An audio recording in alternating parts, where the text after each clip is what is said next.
Okay, so this goes to this, goes to this, goes to this, goes to this, goes to this, goes to that. Okay?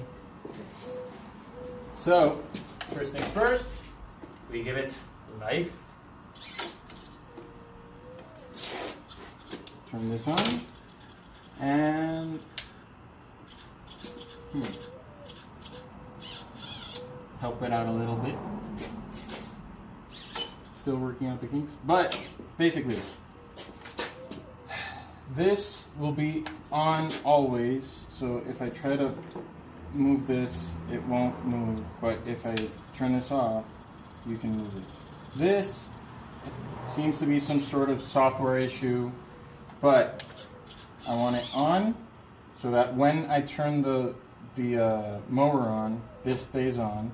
And then this is the gas pedal, so this will be the accelerator. I need to fine tune this because it's a little too strong, a little too erratic. So